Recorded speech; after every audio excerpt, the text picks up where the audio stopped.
Spawn, leprechaun, spawn, leprechaun, spawn, you get the idea, right? Feckin' leprechauns don't exist, although there is a leprechaun museum in Dublin if you're ever there and you want to visit. Now, how you all doing, you beautiful feckers? Hope you're all doing well. Now, I guess I need to put some security on my YouTube account, right? I mean, there's a lot of hackers around lately, apparently, but I think they kind of did a good job, didn't they? They even tried my intro with an Irish accent. I mean, fair play to Rebecca for that. Now, it's been a bit of a crazy week or so for me, from being rushed into hospital, being told I needed to be admitted straight away, to eventually at the end of the week lying on an operating table awake while they burnt some of the electric channels of my heart to try and get these palpitations to stop. So it was a bit kind of, I guess, scary as well. And then I have to find out that this amazing community has been reaching out to me with messages, emails, and even offering to make some fun videos for me, which honestly blew me away. You guys are the best, you really, really are. But back to normal now. This is the Wukong Deluxe skin, the Samadhi, I think it's pronounced, Deluxe collection, which comes with the Deluxe Wukong skin and helmet, the Sabuti, I know I'm not saying it right, especially when I just said that, the Sabuti Sayandana, which looks like big wieners attached to his back. Sorry, it just does. You also get the Meteor whip skin for your spin to win boys out there as part of the collection as well. Now, that's not what this video is about. The skin does look pretty damn good. Proper Sun Wukong, I guess, or the villain from The Incredibles, or Vegeta, or whoever else you see when you look at this deluxe skin. For me, the real star of this video is the melee weapon I am using. It is a beginner weapon, remember that's kind of important. It's a beginner weapon that is mincing its way through high level enemies, fully armoured ones in the simulacrum, with minimal effort. Now, the heat sword can get work done. Who'd have thought, right? The heat sword. It is one of the very first weapons that you can get in game from a quest, and I recently seen one of my friends destroying enemies with it in a mission, and I automatically thought, what the fuck? How is he doing that? You know, when you jump into a mission and you see a player destroying everything in its way, and you bring up the squad list to see what weapon they are using, and then you see heat sword. You're like, what? Double take. What? Fucking heat sword? Now, granted, Badger, my moderator, had got a riven on his heat sword, which of course is going to amplify its damage by a hell of a lot. But for the footage of this video, there is no riven equipped. There is no riven on this heat sword setup.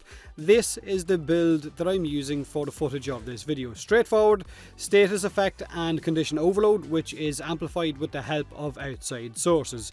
Now, it is a new player weapon with not so new player mods. Of course, if you're a new player, you're not going to have condition overload or some of the mods that I have equipped, but I had to just see how effective the heat sword would be without the help of that riven, and it's really fucking good. Now, the few yellow crits that you're seeing in this footage is from Wukong having gladiator mods equipped from the red crit gladiator setup that I had on my Wukong, but that wasn't really taken into account when recording this footage. I just used Wukong to show off his new deluxe skin, that was it. All I looked at for this footage was the stance Crimson Dervish, because its coiling impale combo with the block key can cause enemies to stagger, which will then open them up to finishers if you can get them into the right position.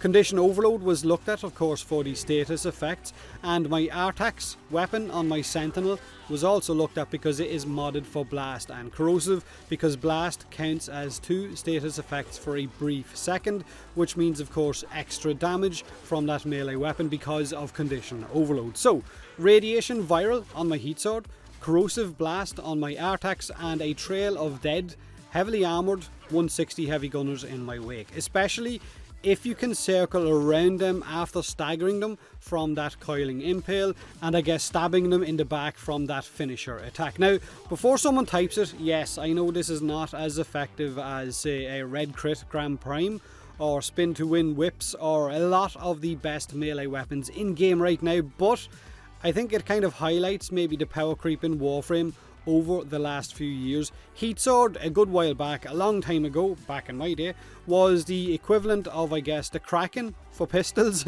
Just absolute shite. Be honest, it was. Now it can easily work its way through anything in the star chart, and the same can be said probably for a lot of status melee weapons, simply because of mods like Condition Overload and some of the other mods that were later added into the game as well. Now the biggest issue the Heat Sword has, I guess, along with a lot of the single swords in game, is that they don't have the best of range, of reach, to hit multiple enemies at a time far away from you. Unless maybe you have a Riven for it, then of course it's going to be much more beneficial to you.